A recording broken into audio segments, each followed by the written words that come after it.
Bismillahirrahmanirrahim. Assalamualaikum warahmatullahi wabarakatuh.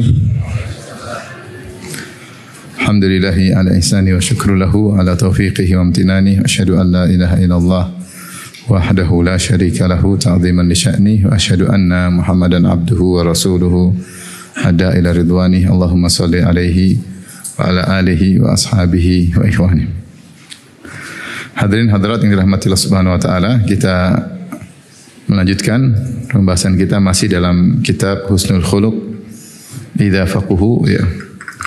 Masuk pada hadis berikutnya, Al-Imam Al-Bukhari berkata, qala haddatsana Muhammad bin Sallam qala akhbarana Abu Muawiyah 'anil A'mash an Syaqiq an Abi Mas'ud Al-Ansari qala qala Rasulullah sallallahu alaihi wasallam. Rasulullah SAW bersabda, ini tentang akhlak yang baik ketika memaafkan orang yang berhutang namun tidak bisa bayar atau hanya bisa bayar sebagian kemudian dia maafkan. Dan ini akhlak yang sangat mulia dan merupakan sebab seorang masuk surga dan dimaafkan dosa-dosanya oleh Allah Subhanahu wa taala. Rasulullah SAW bersabda, "Husiba rajulun mimman kana qablakum." Ada seorang dihisab dari kalangan orang-orang sebelum kalian. Apakah dari Bani Israel atau dari sebelumnya, itu dari umat sebelum kalian, ada salah seorang dari mereka dihisab pada hari kiamat kelak. Falam yujad lahu minal khairi, maka tidak ditemukan kebaikan dia miliki, illa annahu kana rajulan yukhalitun nas, hanya saja dia adalah seorang yang bergaul dengan masyarakat ya. Dalam riwayat yang lain, Yuda Yunun Nas, dia sering memberi hutangan kepada masyarakat. Wa kana musiran, dan dia adalah orang yang kaya, lapang hartanya. Fa kana ya'muru ghilmanahu an yatajawazu anil mu'sir. Maka dia memerintahkan budak-budaknya atau anak buahnya atau petugasnya yang menagih hutang-hutangnya untuk memaafkan orang yang sulit untuk bayar hutang ya.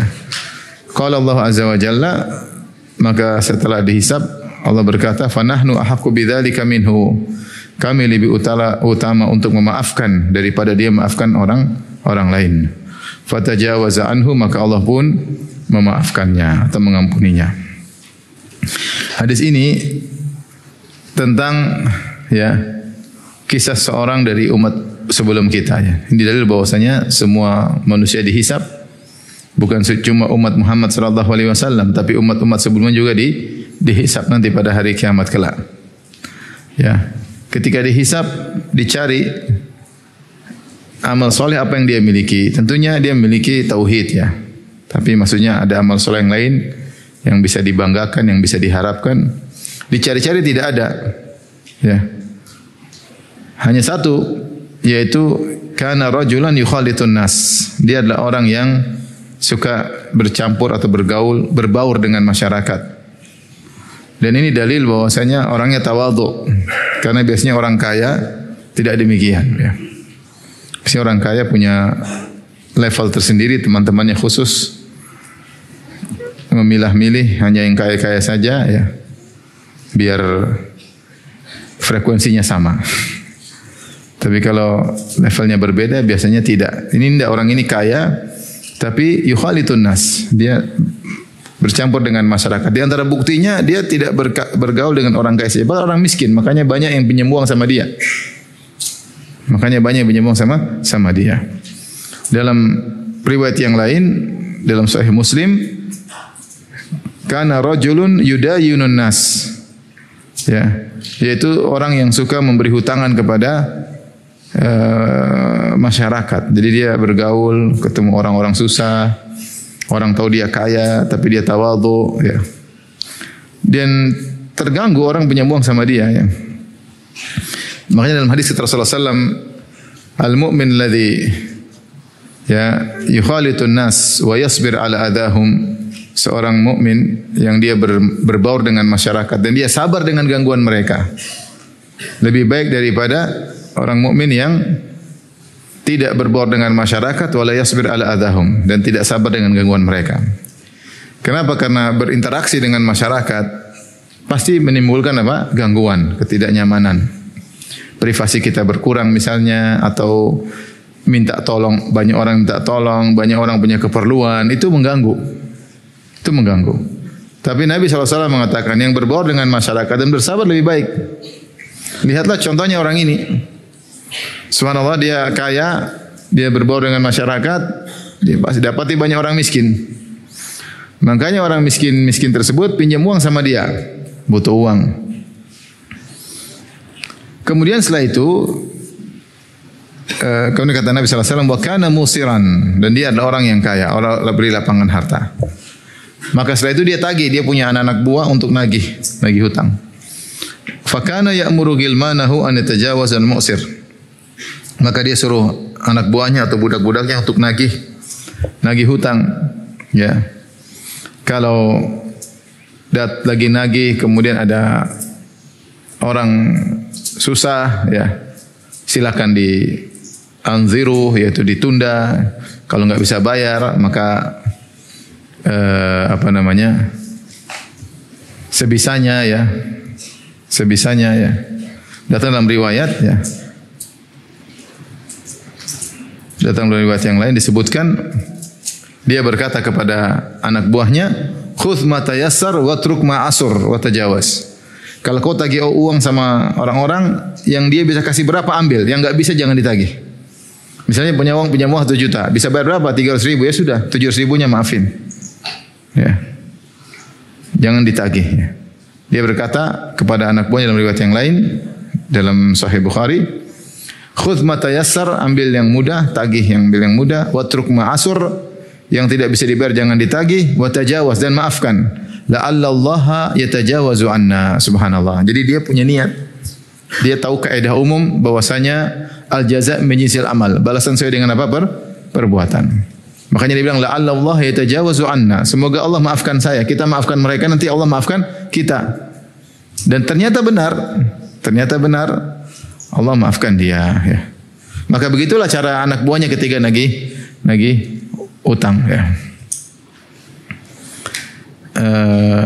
Maka Allah berkata ketika dihisab, diperlihatkan file dia tentang amal solehnya, maka Allah berkata, fanahnu ahaqqu bidzalika minhu. Benar, kalau suatu sifat yang mulia, maka Allah lebih utama memiliki sifat mulia tersebut.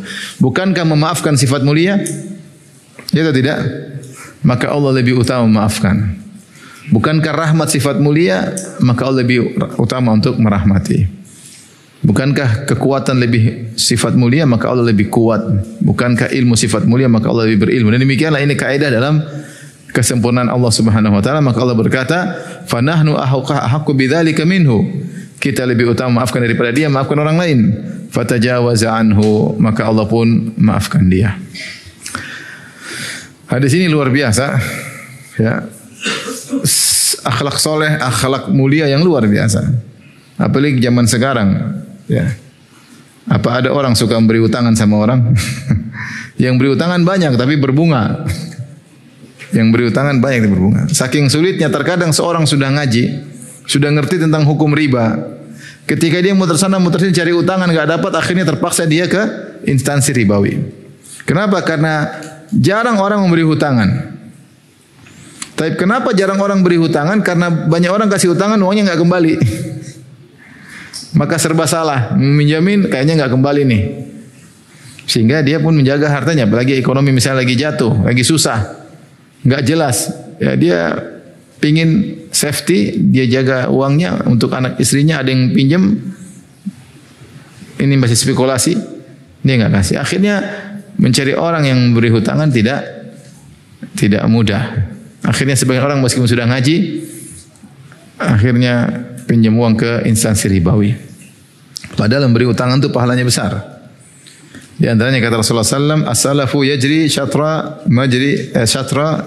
sadaqah, yajri majra syatri sadaqah. As-salafu yajri majra syatri sadaqah. Salaf itu memberi hutangan itu pahalanya setengah sedekah. Kalau kita pinjamkan uang kepada orang lain 1 juta, meskipun kembali 100% dia bayar 100 juta, sudah dapat pahala seperti sedekah 500.000.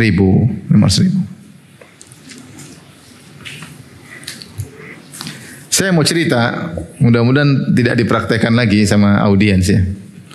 Jadi saya pernah ceramah zaman saya masih tahun 2001 tahun 2001 ya. Saya masih belum punya waktu itu ya. Rumah masih kontrak, mungkin 4x6, belum diplester juga dindingnya ya. Terus saya ceramah di pondok tentang keutamaan memberi hutangan. Tentang keutamaan memberi hutangan.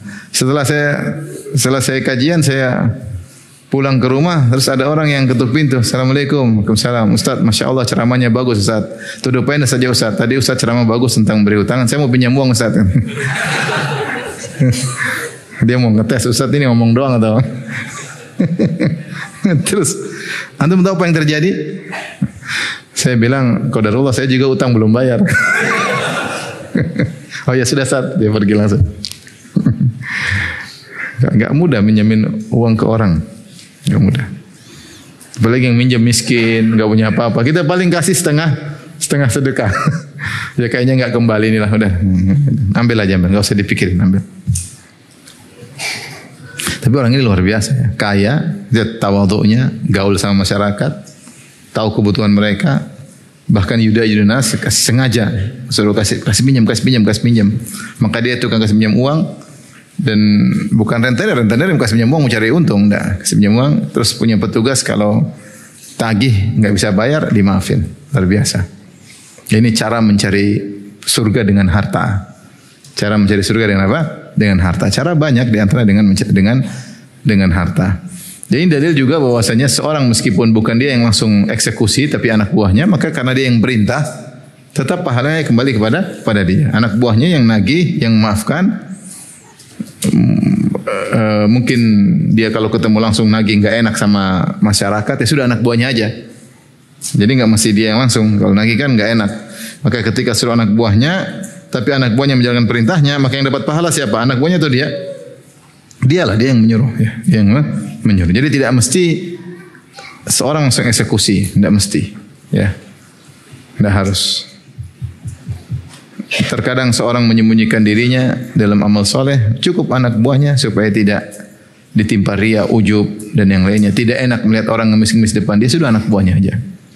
Ya, anak buahnya saja yang melakukannya. Makanya kalau ada orang diberi kemudahan rezeki, kemudian dia membantu amal soleh dengan dakwah misalnya, tidak perlu dia tampil, tapi dia juga dapat pahala karena dia yang menyumbang. Hadis berikutnya, Al-Imam Bukhari berkata, qala hadatsana Muhammad bin Salam an Ibni Idris, qala sami'tu abi yuhadditsu an jaddi an Abi Hurairah qala. Dari sahabat Abu Hurairah radhiyallahu anhu beliau berkata, su'ila Rasulullah sallallahu alaihi wasallam,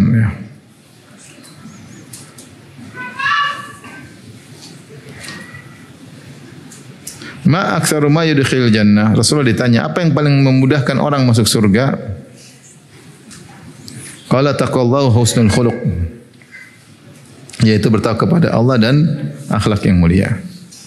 Qala wa ma aktsaru mudkhilin nar, apa yang paling mudah orang masukkan dalam neraka? Qala al ajwafan, dua rongga, al famu wal farju. Al famu wal farju ini sudah kita singgung ya, yaitu adalah mulut dan kemaluan ya. Di sini Rasulullah mengatakan taqwallah wa husnul khuluq. Di antara takwa Allah adalah berakhlak mulia. Tetapi Rasulullah menyebutkan khusus setelah umum. Dalam kaidah disebut dzikrul khas ba'dal am. Yang khusus disebutkan setelah umum. Kenapa? Karena keistimewaan yang khusus tersebut. Takwa itu banyak, di antara takwa yang terbaik adalah husnul khuluq. Makanya ketika Rasulullah SAW mengutus seseorang untuk berdakwah, Rasulullah SAW berkata, ittaqillah haitsuma kunt, bertakwalah kepada Allah dimanapun engkau berada. Wa'atbi sayyi'atal hasanah tamhuha. Kemudian kalau kau melakukan dosa, maka lakukanlah kebaikan. Niscaya kebaikan tersebut akan menghapuskan dosa yang kau lakukan. Di antara cara menghilangkan dosa adalah dengan melakukan kebaikan setelah dosa tersebut. Kemudian kata Rasulullah SAW, wa khaliqin nasa bi khuluqin hasan. Berakhlak mulialah dengan pergaulilah manusia dengan akhlak yang baik. Padahal akhlak mulia, bermuamalah yang baik dengan manusia termasuk di takwa. Rasulullah berkata, ittaqillah haitsuma kunt, bertakwalah kepada Allah dimanapun kau berada. Di antaranya akhlak, tapi Rasulullah sebutkan secara khusus karena itu adalah keistimewaan, ya. Dan dia adalah ketakwaan yang tingkat tinggi, ketakwaan yang tinggi, dia berakhlak mulia. Karena untuk bisa jadi orang berakhlak mulia, dia punya kesabaran tingkat tinggi karena dia interaksi dengan manusia banyak sekali.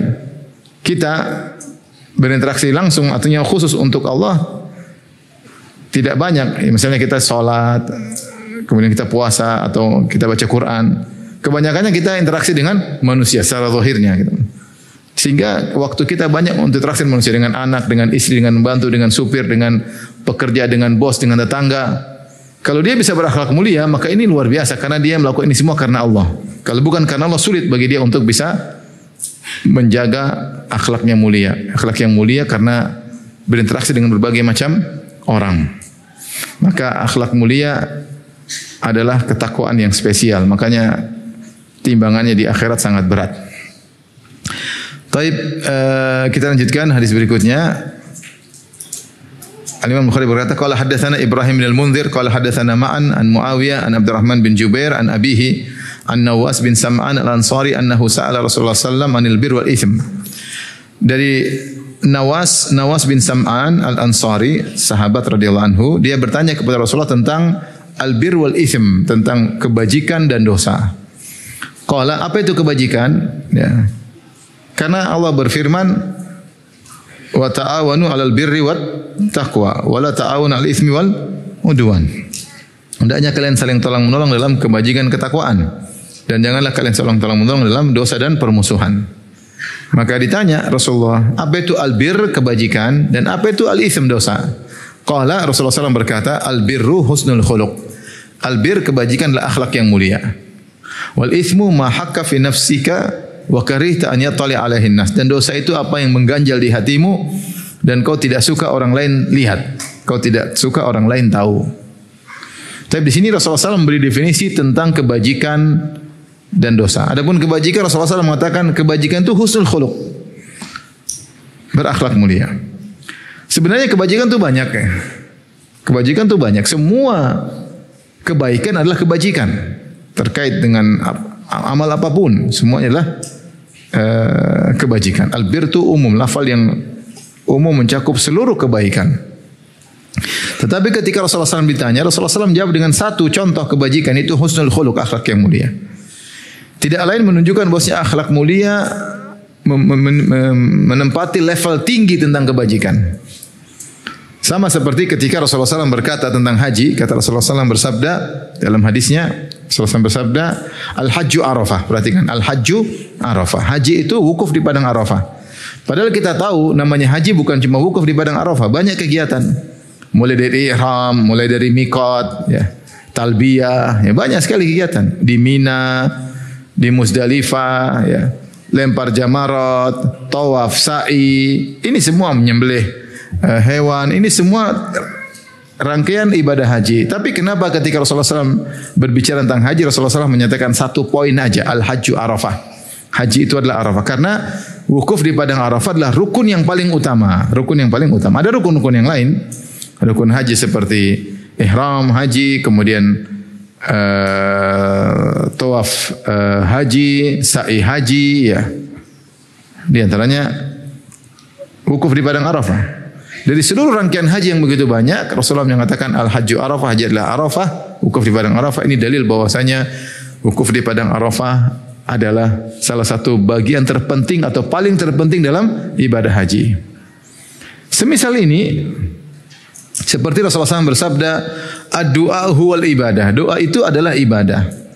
Padahal ibadah itu banyak. Ibadah itu apa?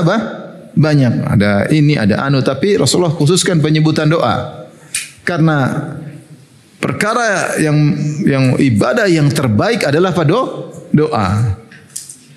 Ketika seorang berdoa, dia benar-benar mengakui keagungan Allah, dia mengakui kerendahan dirinya, maka dia minta sama Allah. Situlah ubudiyah, kehinaan seorang, ketundukan seorang, pengakuan dia sebagai makhluk, pengakuan ada Khalik yang menciptakannya, keperluannya, kebutuhannya kepada Allah tersangat nampak ketika itu. Maka ketika Rasulullah menjelaskan ibadah, Rasulullah mengatakan ad-du'a huwal ibadah. Doa itulah ibadah. Dan ibadah yang terbaik adalah doa. Lebih baik daripada nyembelih, lebih baik daripada yang lainnya. Nah sama ketika Rasulullah SAW mengatakan al-birru husnul khuluq, kebajikanlah akhlak mulia. Ini menunjukkan kita jangan meremehkan akhlak yang mulia.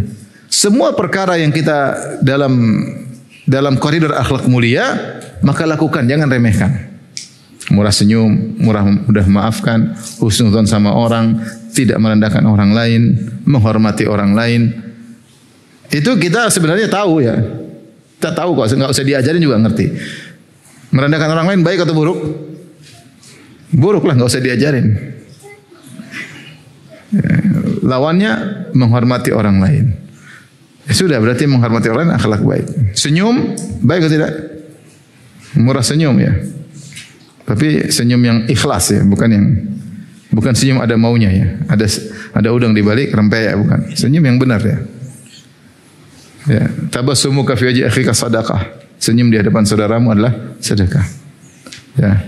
Jadi semua akhlak baik, mudah maafkan anak, maafkan istri, maafkan suami, maafkan pembantu, maafkan pekerja. Udah maafkan. Semoga Allah maafkan. Aku lihat orang tadi tagih, khudz ma tayassar, yang bisa bayar ambil. Watruk ma asur, yang susah jangan ditagih. Wa tajawaz, maafkan dia. La'allallaha yatajawazu anna. Semoga Allah ampuni kita. Ada orang bikin jengkel.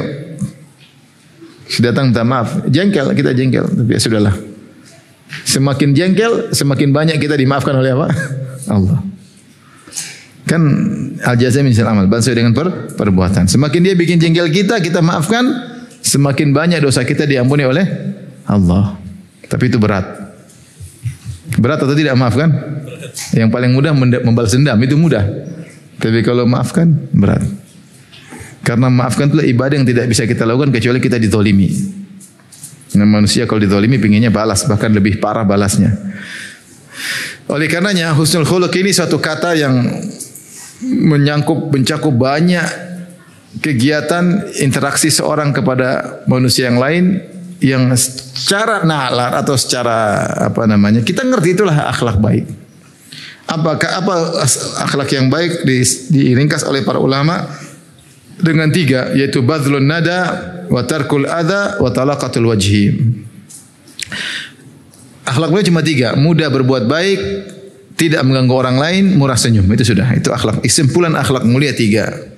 Badlun nada, suka bantu orang, apapun, membantu dengan tenaga, dengan pikiran, dengan ngomong, dengan waktu, itu akhlak mulia. Kaful adza, tidak ganggu orang lain, berusaha tidak menyakiti orang lain dengan apapun, dengan tulisan, dengan WA, dengan omelan, dengan komentar, berusaha tidak ganggu orang lain. Ya kecuali beramar nahi mungkar dan cerita. Ya.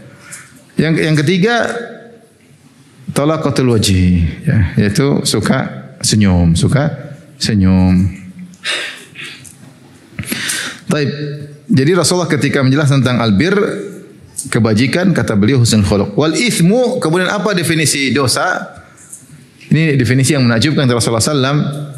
Dosa itu terkumpul padanya 2 ciri. Yang pertama, ma hakka fi nafsika, yang menggelisahkan dirimu.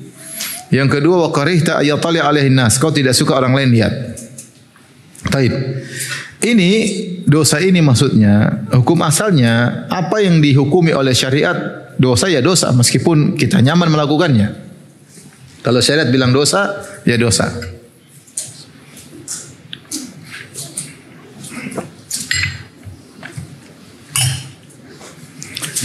Jadi dosa itu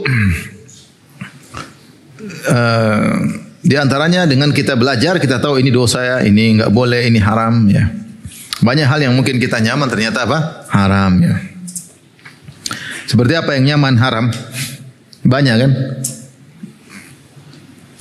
Dengar musik, nyaman enggak? Nyaman tidak dengar musik? Nyaman. Ternyata apa? Haram. Ngobrol sama istri orang, nyaman enggak?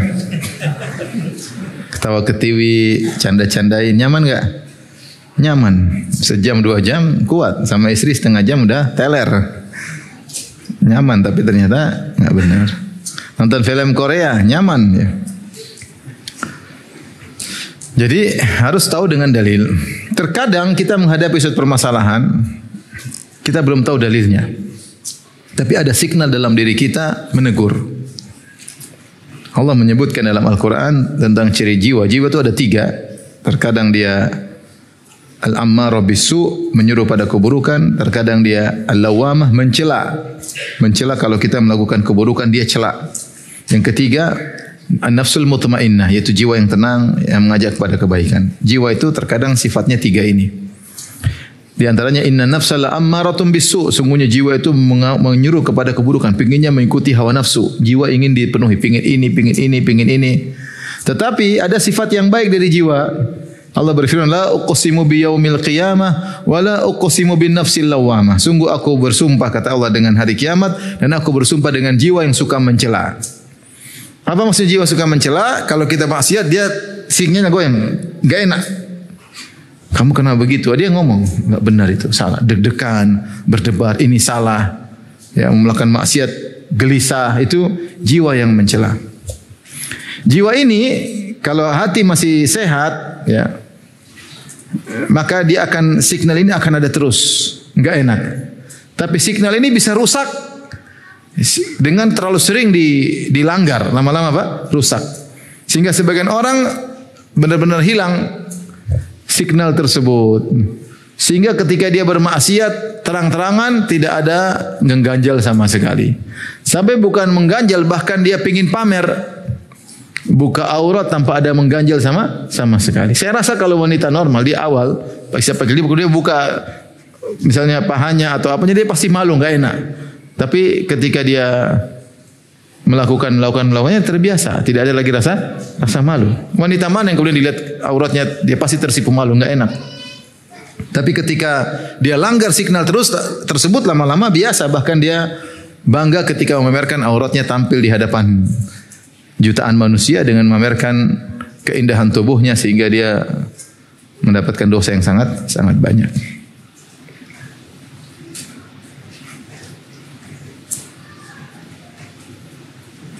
Subhanallah, ada seorang, ya kita tahu sekarang banyak artis yang sadar, ya. Alhamdulillah, ya. Sebagian mereka sangat bersedih, ya. Sangat bersedih ketika sadar, sementara konten-konten dia yang memakai baju mungkin enggak baik masih tersebar di medsos, ya. Kalau dia sudah bertobat, insya Allah enggak ada masalah, ya. Enggak ada masalah. Sebagian mereka rela hidup lebih susah, menderita, daripada harus kembali lagi memamerkan aurat mereka di hadapan banyak orang. Hidup susah, jualan sederhana. Ya. Tapi mereka tahu bahwa itu dosa, adalah suatu perbuatan dosa. Jadi hadis Nabi ini, dosa adalah mahaka fi nafsik, dosa adalah yang menggelisahkan hatimu. Ini bagi orang yang masih hatinya sehat. Kalau orang sudah fitrahnya rusak, dia justru tidak punya malu, bahkan bangga melakukan maksiat depan umum. Makanya Rasulullah SAW mengatakan, kullu ummati mu'afan ilal mujahirin. Semua umatku bisa selamat, mendapatkan afiah, yaitu diantaranya bisa dimaafkan, kecuali yang terang-terangan maksiat, cuek, pamer. Kemudian Rasulullah sebutkan di antara terang-terangan adalah orang melakukan maksiat di malam hari, Allah sudah tutup, kemudian besoknya dia cerita. Tadi malam saya zina, tadi malam saya nonton film ini, tadi malam saya main judi, tadi malam saya ganggu ini. Padahal Allah tutup aibnya. Ini begini sudah disebut mujaharah, tidak dimaafkan. Apalagi yang kemudian bangga di depan umum, depan publik, shouting dirinya, kemudian bermaksiat. Maka orang seperti ini fitrahnya udah rusak. Saya tenang aja, kau maksiat, iya karena kau sudah dol, ya. Sudah hilang semua signalmu, udah hilang semua. Kalau orang sedek signal, dia pasti enggak enak, pasti enggak nyaman. Ciri kedua itu adalah dosa. Wa karita ayatali alaihi nas. Kau tidak ingin orang lain tahu. Kalau ketahuan istri malu, ketahuan anak malu, ketahuan teman malu, itu berarti dosa. Itu berarti apa? Dosa. Saya ulangi, jadi dosa itu bisa diketahui dengan dengan fitrah, karena Allah menjadikan fitrah kita enggak suka dengan perbuatan buruk, dan ditegaskan dengan syariat. Ditegaskan apa? Syariat. Jadi kalau kita mengenal ada hukum syar'i bilang itu haram, maka jadi haram, meskipun mungkin kita merasa enggak ada masalah, karena yang lebih tahu tentang mana yang baik, mana yang buruk adalah apa? Allah Subhanahu wa taala. Nah, kalau kita menghadapi suatu permasalahan kita enggak tahu dalilnya, Kita belum sempat belajar, belum sempat tanya. Ada kegelisahan maka hati-hati. Wah ini, jangan-jangan nih. Contoh misalnya. Seorang kerja kongsi dagang, si A dan si B. Semua dikerjakan bareng-bareng. Tiba-tiba kemudian si A terima order tanpa sepengetahuan B. Kira-kira si A gelisah atau tidak? Gelisah pasti. Mungkin dia belum tanya Ustaz apa hukumnya. Tapi signal dia akan nyala ketika itu. Oh, enggak enak kalau ketahuan gimana nih. Itu tanda-tanda. Kamu pengkhianat namanya, Pak. Pengkhianat. Maksud saya, maka seorang ketika ada gelisah, kalau ketahuan enggak enak, itu waspada. Meskipun antum enggak tahu hukumnya haram atau halal, antum waspada. Sebaiknya antum sebelum melakukan cek dulu. Karena itu tanda-tanda dosa. Mengganjal di hati dan tidak ingin orang lain tahu. Kalau ternyata antum sudah cek hukumnya halal, lakukan, enggak ada masalah.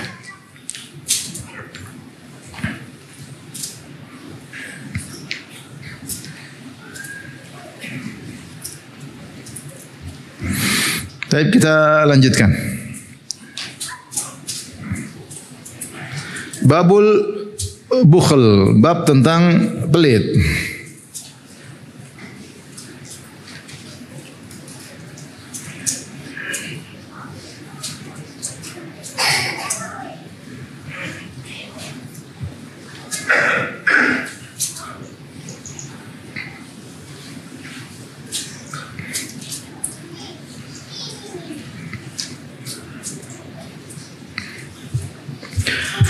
Bab pelit, kayaknya sudah pernah lewat, kayaknya diulang lagi oleh Imam Bukhari. Imam Bukhari berkata, ya, ini contoh akhlak yang buruk ya. Di antara akhlak paling buruk adalah apa? Pelit. Makanya kalau ada orang ngelamar putri antum, meskipun solehnya kayak apa, tapi pelit, jangan kasih. Putri antum akan menderita, antum status mertua juga menderita. Jangan. Kalau tahu dia pelit, jangan. Karena merubah perangai itu gak gampang. Dari pelit jadi dermawan, nah itu sampai mati belum tentu bisa berubah. Bisa berubah, bisa, tapi gak gampang. Daripada kita spekulasi, apalagi udah ngaji tetap aja pelit, wah ini tambah bahaya. Karena dalil sudah tahu semua. Ada enggak orang rajin ke masjid pelit? Ada enggak? Adalah. Ibu-ibu panitia pengajian ada enggak yang pelit? Adalah. Semua orang bisa mungkin pelit. Ini antara akhlak yang buruk adalah pelit. Kita bacakan hadis Nabi sallallahu alaihi wasallam. Imam Bukhari berkata, qala hadatsana Abdullah bin Abil Aswad, qala hadatsana Humaid bin Al-Aswad anil Hajjaj As-Sawwaf, qala hadatsani Abu Zubair, qala hadatsana Jabir, qala Rasulullah sallallahu alaihi wasallam, dari Abu Zubair dari Jabir, beliau berkata, qala Rasulullah sallallahu alaihi wasallam, Rasulullah sallallahu alaihi wasallam bersabda, man sayyidukum ya Bani Salamah? Siapakah pimpinan kalian wahai Bani Salam? Itu orang yang terkemuka, orang yang terpandang, pemuka kaum kalian, pemuka kabilah kalian wahai Banu Salimah. Banu Salimah yaitu suatu suku yang ada di Madinah yang tempat tinggalnya di Masjid Al-Qiblatain sekarang. Masjid Al-Qiblatain itu daerahnya kampung Banu Salimah. Makanya Masjid Al-Qiblatain itu namanya Masjid Banu Salimah. Masjid Banu Salimah. Karena dulu masjid dinamakan dengan kompleks. Masjid Banu Zuraik, Masjid Banu Salimah, karena masjid milik Allah ya. Ya, bukan nama orang ya. Apa nama bapak, nama kakek, enggak ya. Karena masjid itu semuanya milik siapa? Milik Allah. Adapun penamaan untuk tamyiz, untuk membedakan satu dengan yang lainnya supaya tidak keliru ya. Kalau semua masjid namanya Al-Ikhlas, orang bingung. Akhirnya Pak Al-Ikhlas mana? Al-Ikhlas Duku Bima, sama aja kan ya. Jadi masjid itu untuk membedakan, yang penting terbedakan. Makanya dinamakan dengan masjid nama-nama kampung, Masjid Banu Zuraik, Masjid Bani Salimah, Masjid ini, Masjid anu. Jadi Banu Salimah tinggal di daerah Masjid Qiblatain. Rasulullah bertanya, "Man sayyidukum ya Bani Salimah?" Siapa pemuka kalian wahai kaum Bani Salimah? Qulna Jaddu bin Qais. Jaddu bin Qais. Jaddu bin Qais kalau tidak salah seorang munafik. Qala ala anna nubakhiluhu. Kata mereka, sayangnya menurut kami dia itu pelit. Dia ini hebat. Artinya dia sayyid, pemuka, dalam segala hal dia pintar. Dalam segala hal dia pintar, dalam segala hal dia mungkin hebat. keberanian, mungkin kecerdasan, mungkin kebijakan, mungkin semuanya pintar. Makanya dia disebut sayyid. Tetapi masalahnya dia itu pelit. Ala anna nubakhilu, hanya saja menurut kami dia pelit. Kami mandang dia pelit. Apa kata Nabi sallallahu alaihi wasallam? Wa ayudain adwa minal bukhli. Kata Nabi, penyakit mana yang lebih parah daripada pelit? Ingat kata Nabi, wa ayudain adwa minal bukhli. Penyakit mana yang lebih parah daripada pelit? Tidak ada penyakit lebih parah daripada pelit. Tidak ada akhlak paling buruk seperti apa? Pelit. Mana bisa seorang pemimpin kemudian pelit? Bagaimana perhatian sama bawahannya sementara dia pelit? Kata Nabi, bal sayyidukum Amr bil Jamuh. Bahkan jadi pemimpin kalian adalah Amr bil Jamuh. Wa kana Amr al asnamihim fil jahiliyah. Dan Amr bil Jamuh dahulu ya beribadah kepada berhala-berhala di zaman jahiliyah. Buktinya apa? Kata perawi hadis, wa kana yulimu an Rasulullah sallallahu alaihi wasallam idza tazawwaja. Amr bin Jamuh ini orang dermawan sampai kalau Nabi menikah, dia juga bikin walimah untuk Nabi sallallahu alaihi wasallam.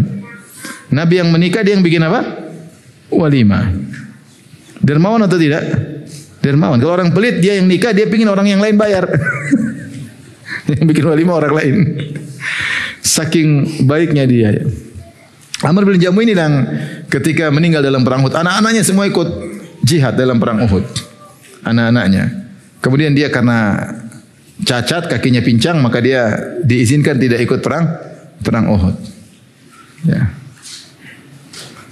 Kemudian dia pun minta izin sama Nabi sallallahu alaihi wasallam. Dia mengatakan, Rasulullah, kalau saya meninggal dalam kondisi kaki saya cacat, saya bisa masuk surga. Rasulullah yang masuk surga. Kalau kau meninggal sekarang kau masuk surga dalam kondisi kakimu normal. Dalam kondisi kakimu normal. Maka dia pun masuk dalam perang Uhud kemudian meninggal dunia. Taib. Ini dalil bahwasanya pelit adalah penyakit yang sangat berbahaya. Sampai Rasulullah mengatakan ayudain adwa minal bukhl. Penyakit apa yang lebih buruk daripada pelit? Tidak ada. Dan orang yang punya penyakit pelit tidak pantas menjadi pemimpin. Karena namanya pemimpin yang baik adalah yang perhatikan bawahannya. Dan orang yang perhatikan sama bawahannya dia tidak boleh pelit. Bahkan dia mungkin ada pengorbanan untuk bawahannya. Makanya kalau sudah kita punya teman pelit, jangan berharap pengorbanannya. Kita yang dikorbankan. Berat.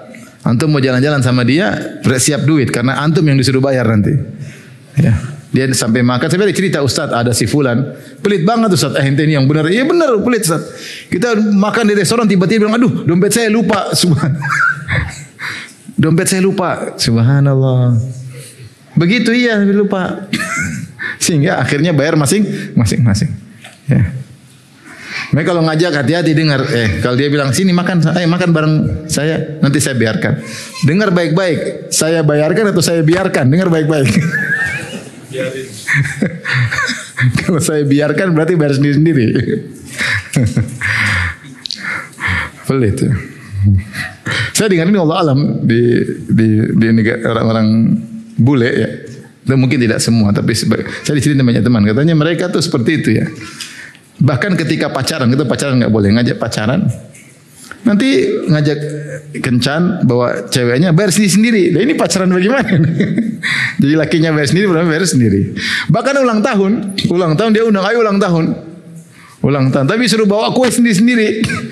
Dia cuma nyedain mungkin kue tart di tengah sama apa, tapi yang suruh bawa sendiri. Ulang tahun. Ini memang semua perbuatan buruk. Cuma maksud saya pelit ulang tahun. Makanya di antara teman saya juga itu teman saya di Eropa, ada juga yang di Australia cerita di antara kita berdakwah Ustaz pas Ramadan. Kita buka acara makan bareng, mereka heran ada bagi-bagi makanan. Ramadan, Lebaran. Jadi orang-orang non itu banyak datang. Mereka biasa hidup sendiri, ego sendiri. Ya. Jadi kalau seorang sudah pelit, orang di sekitarnya akan menderita. Makanya di antara istri yang sangat menderita kalau suaminya apa? Pelit. Mau beli ini nggak boleh, mau jajan ini nggak boleh, mau main ke sana nggak boleh, mau jalan-jalan nggak boleh, ya. Repot ya. Akhirnya istrinya kurus. Kasihan. Kurus ya. Anaknya juga apa? Kurus, mati mengenaskan. Orang tuh tidak boleh boros, tapi juga nggak pelit. Ngapain pelit-pelitnya?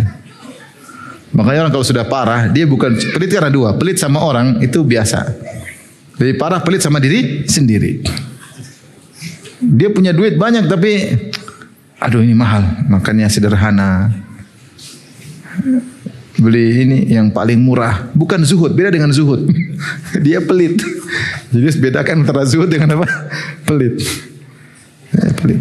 Sampai ketika dia ke dokter, cari dokter yang murah, akhirnya mati.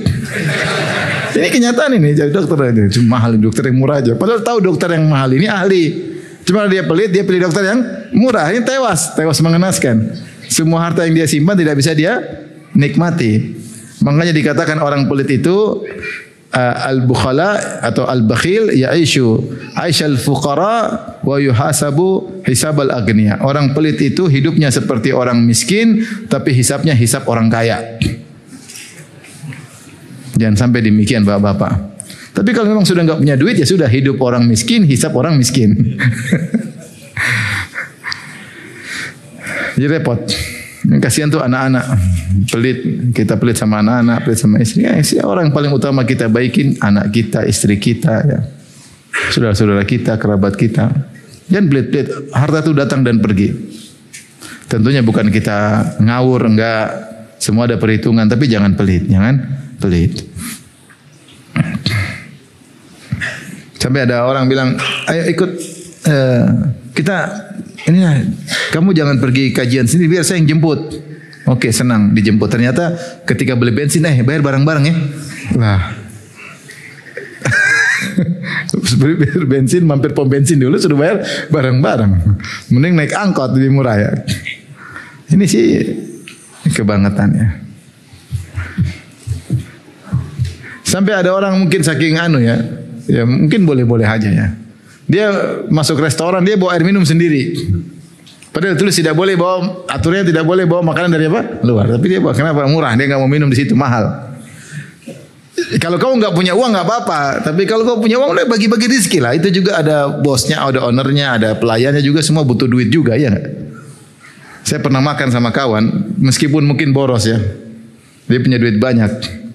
Ustaz, saya dulu di Madinah jarang makan restoran mewah, tapi sekarang ini ajak saya restoran inilah, restoran Meksiko. Saya nggak pernah tahu itu di Madinah. Sering lewat tapi nggak pernah mampir. Duit nggak ada. Dia ajak, ayo Ustaz makan restoran Meksiko. Apa ini? Wah mahal sekali, makan mungkin bisa 1000-an real. Itu mahal bagi saya karena kita dapat beasiswa cuma 800 real, 850. Ini sekali makan uang sebulan habis. Terus saya bilang, ya jangan boros gitu. Dia enggak Ustaz, saya ada uang. Mereka juga butuh gaji saat ini. Orang TKW, TKI ini juga butuh gaji. Kalau kita nggak beli, siapa yang kasih gaji mereka kan? Sudah, niatmu bagus. Maksudnya kita mungkin nggak seperti itu, nggak boros sekali. Tapi maksudnya hidup tuh jangan nyusahkan diri gitu. Kecuali kalau kamu nggak punya uang nggak apa-apa. Kamu bawa tisu sendiri, bawa air minum sendiri, bawa piring sendiri boleh. Bawa nasi bungkus sendiri. Situ cuma beli teh tawar selesai. Boleh kalau nggak punya duit. Saya pernah makan, jadi kita yang si pengajian terus dibawain makanan banyak. Wah ini kita kalau nggak makan mubazir. Nah, ini pas jadwal makan siang. Kita sebelum masuk saya bilang dulu, kasih tahu kita mau duduk situ makan tapi kita bawa makanan juga, boleh nggak? Oh kata penjualnya boleh nggak apa ya. Kita beli banyak juga, cuma karena khawatir nggak kemakan, teman-teman biar senang. Akhirnya sudah makan dari mereka, makan juga nggak habis. Akhirnya kita taruh di luar, banyak dibawain sama panitia. Akhirnya taruh di luar, bagi-bagi aja. Ternyata itu para pegawai restoran pada ngambil juga, mereka juga mau makan. Jadi mereka ternyata mungkin bosan makanan di situ, mereka juga pada ngantri pingin ngambil makanan tersebut. Itu lain cerita. Maksud saya hidup ini jangan pelit-pelit amat ya. Hidup itu yang wajar-wajar aja. Kalau kecuali nggak punya lain cerita. Kalau nggak punya uzur syar'i, nggak punya ya.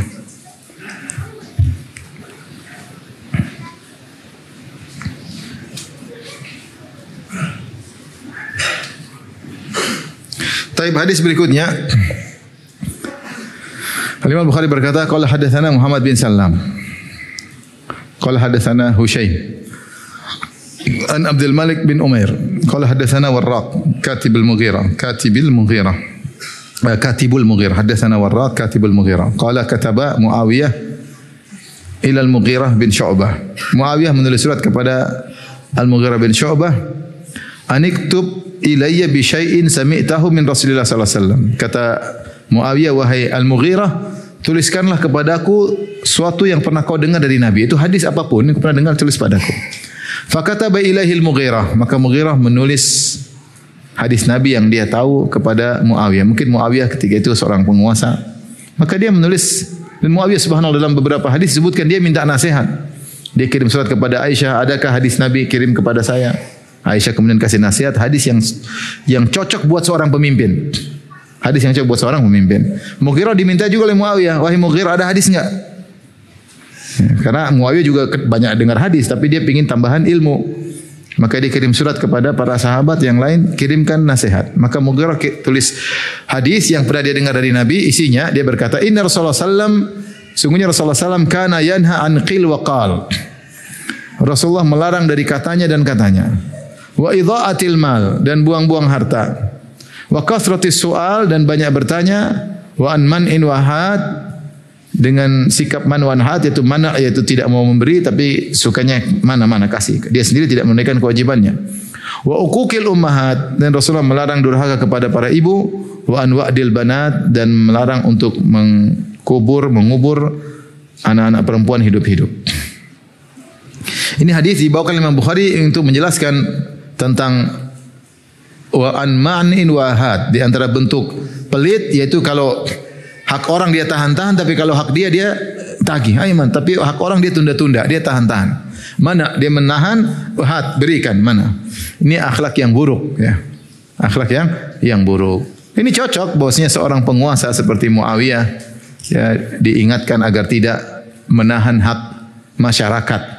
Jangan cuma minta hak masyarakat, tapi menahan hak, jangan coba meminta kewajiban masyarakat sementara hak dia hak masyarakat ditahan. Tapi hadis ini tadi saya sebutkan menunjukkan keutamaan Muawiyah radhiyallahu anhu yang minta nasihat kepada para sahabat untuk menuliskan hadis-hadis dari Nabi sallallahu alaihi wasallam, menunjukkan bagaimana semangat beliau untuk minta nasihat.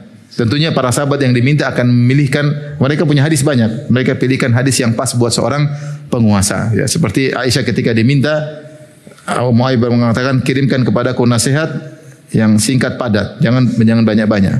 Maka dia mengatakan, Rasulullah SAW mengatakan, man iltamasa ridallah fi sakhatin nas radhiyallahu anhu wa ardhan nasa anhu. Siapa yang mencari keridhaan Allah dengan kemarahan manusia, Allah akan ridha sama dia, dan Allah akan bikin manusia ridha sama dia. Wa man iltamasa sakhatallah bi ridhan nas, siapa yang mencari atau sebaliknya mencari keridhaan manusia dengan kemurkaan Allah, maka sakhitallah alaihi, Allah akan murka kepada dia, wa askhatan nas alaihi, maka Allah akan buat orang juga benci sama dia. Ini penting bagi seorang pemimpin untuk diingatkan bahwasanya yang menjadi patokan bukan keridhaan manusia, tapi keridhaan siapa? Allah Subhanahu wa taala. Maka Aisyah nulis. Sama sekarang Al-Mughirah bin Syu'bah pilih hadis apa yang pas buat seorang pemimpin ini untuk menjelaskan di antara larangan Nabi adalah larangan pelit, man'in wa had. Hak orang ditahan, hak dia minta. Enggak boleh, hati-hati, apalagi pemimpin, pejabat, penguasa, masyarakat harus begini. Kemudian ketika kewajiban pada masyarakat tidak dikerjakan. Semua sudah diambil, harta, pajak diambil, kemudian ternyata untuk senang-senang diri sendiri. Kewajiban kepada masyarakat tidak boleh seperti ini. Ya, sama masyarakat juga ada kewajiban tidak dibayar, nuntut penguasa harus begini, tidak boleh. Masing-masing kewajiban dia kerjakan, hak dia tuntut. Jangan ketika kewajiban tidak dikerjakan sementara hak nuntut. Makanya Allah mengatakan wailul lil mutaffifin alladzina idza iktalu 'alan nasi yastawfun wa idza kaluhum aw wazanuhum yukhsirun. Celaka bagi orang-orang yang mengurangi takaran atau timbangan. Kalau mereka membeli, mereka ingin dipenuhi. Kalau beli 10 liter ya 10 liter, kalau 10 kilo enggak boleh kurang 1 on spoon. Kalau perlu ditambah. Tapi wa idza kaluhum awazanum yukhsirun. Tapi kalau mereka yang jual, mereka kurangi. Sedikit mereka kurangi. Ala yadhunnu ulaika annahum mab'utsun. Tidakkah mereka tahu bahwasanya mereka akan dibangkitkan pada hari kiamat, dihisab oleh Allah Subhanahu wa taala. Ini contoh orang yang hanya mencegah menahan hak orang dan menuntut hak dia. Namanya man' wahad. Man' wahad. Di sini maka Mughirah ingatkan kepada Muawiyah tentang hadis Nabi sallallahu alaihi wasallam. Rasulullah melarang. Perhatikan, ini penting bagi penguasa semuanya. Anna Rasulullah sallallahu alaihi wasallam kana yanha an qil wa qal. Rasulullah melarang katanya dan katanya. Sibuk dengan kegiatan yang tidak jelas katanya dan katanya. Ya, dan ini penting bagi seorang penguasa kalau ingin cari berita harus jelas. Jangan cuma membangun suatu perkara atau membuat undang-undang dari katanya dan katanya. Harus benar-benar data yang valid baru kemudian membuat suatu undang-undang atau peraturan atau suatu keputusan, bukan dibangun di atas katanya dan katanya. Yang kedua, idha'atul mal, buang-buang harta, hati-hati. Ini harta adalah milik bangsa dan negara, tidak boleh digunakan untuk foya-foya yang tidak ada manfaatnya. Tidak boleh. Kalau ada di sana kebutuhan masyarakat yang lebih penting, maka itu lebih diutamakan. Jangan hanya mikir estetika, penampilan, pencitraan, kemudian ternyata masyarakat tidak mengambil manfaat dari hal tersebut. Estetika bisa juga lihat di YouTube, banyak ya. Sebagian orang hanya mikir estetika, kemudian ada kebutuhan lebih mendesak, tidak dikerjakan. Maka ini idha'atul mal, buang-buang harta. Buang-buang harta. Seorang pemimpin akan ditanya oleh Allah. Ini bukan kalau harta dia buang-buang saja tidak boleh. Kita punya harta kita buang enggak boleh, apalagi harta umat. Paham? Harta kita aja kita buang-buang enggak boleh, apalagi harta umat. Hartamu tidak boleh kau buang, apalagi harta rakyat enggak boleh. Maka seorang penguasa hati-hati, idha'atul mal. Dilarang buang-buang apa? Harta. Apapun kedudukan Anda, hati-hati. Gunakanlah uang rakyat dengan semaksimal mungkin sebagai bentuk kecintaan kita kepada bangsa dan negara untuk pembangunan bangsa. Tapi kalau harta dibuang-buang, bangsa semakin jatuh, negara semakin jatuh, rakyat semakin menderita, hisabmu semakin panjang. Makanya Allah mengingatkan tentang Rasulullah ingatkan ketika ada seorang saat bertanya tentang jabatan, ala tastamiluni ya Rasulullah, tidakkah kau menjadikan aku enggak sebagai pejabat? Kata Rasulullah sallallahu, sungguhnya jabatan itu berat ya. Kalau tidak bisa dikerjakan, fa innaha khizyun yaumal qiyamati wa nadamah. Jabatan kalau tidak ditunaikan dengan baik maka hanyalah kehinaan dan penyesalan pada hari kiamat kelak. Itu orang menjabat 5 tahun kemudian tidak maksimal. Kalau dia maksimal dia akan mendapatkan surga yang tinggi. Kalau dia ngawur menderita dan penyesalan pada hari kiamat kelak. Maka dilarang untuk idha'atil mal. Kasratis soal dilarang untuk berminta-minta, minta sana minta dua kasratis soal ada dua makna, yaitu bertanya yang tidak perlu. Yang kedua minta-minta sama orang. Seorang harus punya izzatun nafs, punya harga diri, punya harga diri. Subhanallah, saya diceritain oleh seorang kawan. Dulu ada ustaz kita udah meninggal rahimahullah, zaman dulu. Dia terkadang pinjam uang teman saya 50.000 pinjam. Teman saya bukannya bagi dia mudah, cuma 50.000 sedikit, cuma dia ya mungkin dia enggak enak sama ustaz ini karena ustaz ini bukan minta, dia pinjam. Kasih pinjam. Terus sore dibayar. Sore dibayar, pinjam misalnya, pokoknya waktu enggak lama kemudian dibayar. Misalnya pinjam pagi, sore dibayar atau pinjam sekarang besok dibayar. Ternyata ustaz ini nguli dulu, angkat-angkat barang.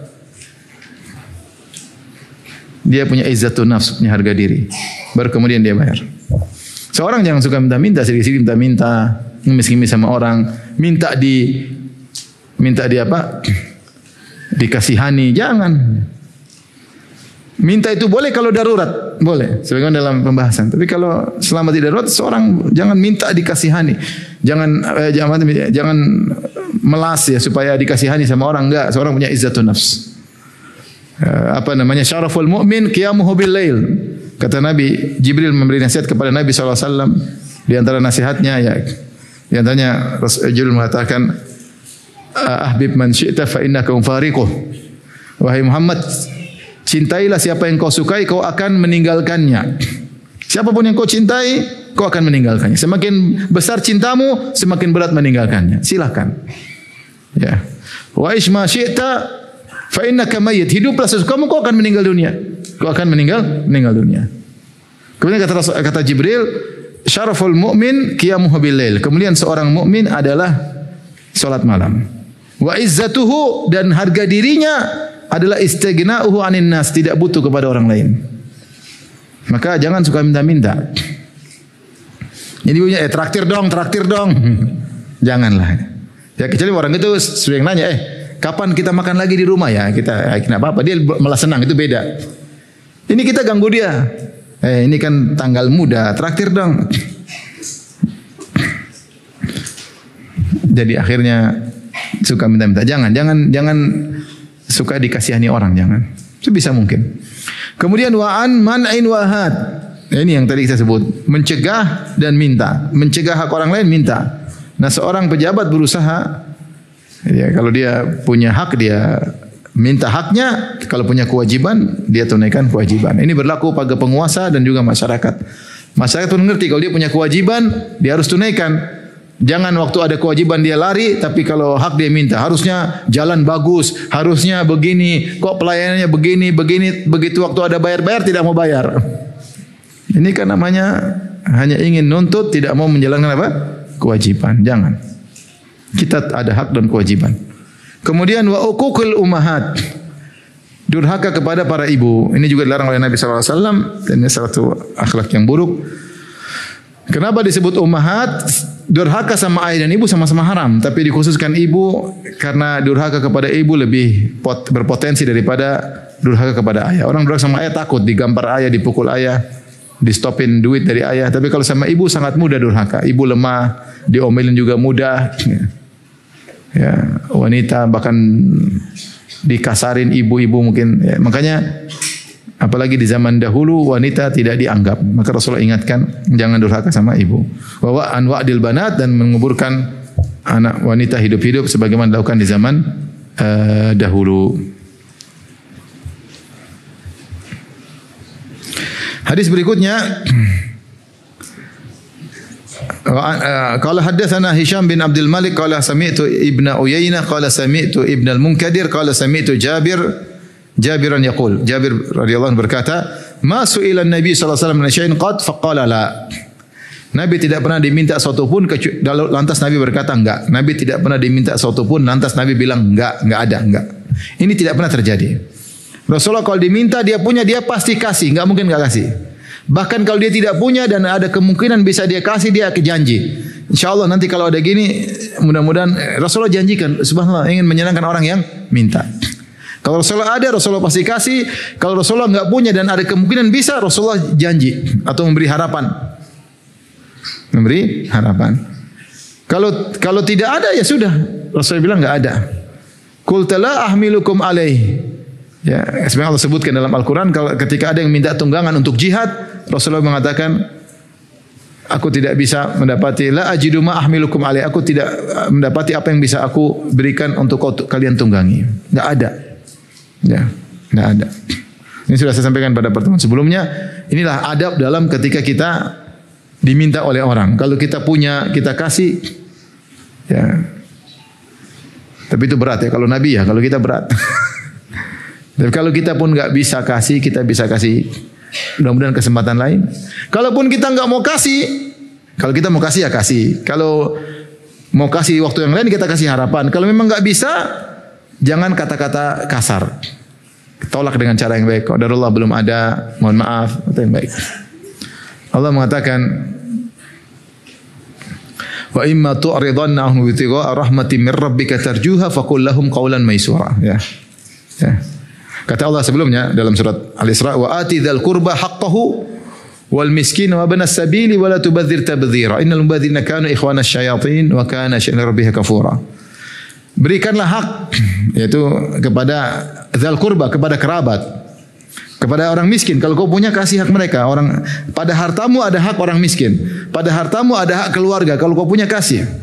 Dan pada hartamu ada hak milik ibnu sabil, yaitu orang kehabisan bekal di tengah jalan. Tapi jangan mubadzir. Kemudian kalau Allah mengatakan kalau tidak punya, wa imma tu'ridanna anhu bitigha'a rahmatin min rabbika tarjuha faqul lahum qawlan maysura. Kalau kau tidak bisa kasih mereka sementara ada rizki yang kau harapkan, maka ucapkanlah kata-kata yang menyenangkan. Kata yang ringan. Kau bilang begini misalnya. Misalnya ada kerabat minta bantuan sama kita. Kebetulan kita nggak bisa, tapi kita gajian tanggal 5 bulan depan. Gajian tanggal 5, tanggal 25. Tanggal berapa?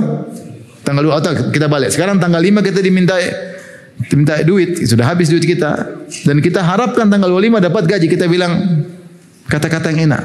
Qadarullah belum ada. Mudah-mudahan coba nanti akhir bulan datang lagi. Siapa tahu ada. Kalau memang kita niat kasih ya. Kalau nggak niat kasih jangan kasih harapan palsu. Kalau kita niat kasih, jadi dia meninggalkan kita dengan tenang. Apalagi itu kakak kita, adik kita, saudara kita, tante kita, bibi kita, saudara kita, ring 1 ya. Wa imma tu'ridan anhum tiga rahmatin min rabbika tarjuha faqul lahum qawlan maysura. Kalau kalian berpaling dari mereka tidak bisa kasih sementara ada rizki yang kalian harapkan, maka ucapkanlah kata yang baik. Kalau kalian memang tidak mau kasih, maka jangan kata-kata yang kasar. Kau ini minta-minta terus, kau dasar begini, hina kau kayak gini, jangan. Kata Allah, qaulun ma'rufun khairum min shadaqatin yatba'uha adza. Meskipun kita kasih tapi kita omel-omel, itu pun tidak boleh. Kata Allah, kata-kata yang baik menolak itu lebih indah di sisi Allah daripada kau kasih tapi kau maki-maki. Ini sudah tidak kasih, maki-maki lagi. Jadi urutannya apa? Pertama kalau punya kasih, ini yang terbaik. Kedua kalau nggak punya apa? Dan ada kemungkinan dan kita niat kasih, kita kasih harapan. Ya. Paham? Ya. Ketiga kalau ternyata kita nggak mau kasih, maka tolak dengan cara yang baik. Yang keempat yang buruk, ngasih tapi maki-maki, menghina. Yang kelima sudah tidak kasih, maki-maki. Antum bagian yang nomor berapa ini? Dan ini antara keajaiban akhlak Nabi SAW. Masu'ilan Nabi SAW an syai'in qad faqala la. Rasulullah SAW tidak pernah dimintai sesuatu pun. Kemudian Rasulullah mengatakan enggak pernah. Rasulullah pasti kasih kalau dia punya. Karena dunia tidak ada nilainya di sisi Nabi SAW. Berbeda dengan kita. Bagi kita dunia sangat berarti. Kadang kita mengeluarkan sangat berat. Tapi demikian saja. Kami sampaikan. InsyaAllah kita lanjutkan kesempatan yang lain. Tapi demikian saja. Wabillahi taufiq. Assalamualaikum warahmatullahi wabarakatuh.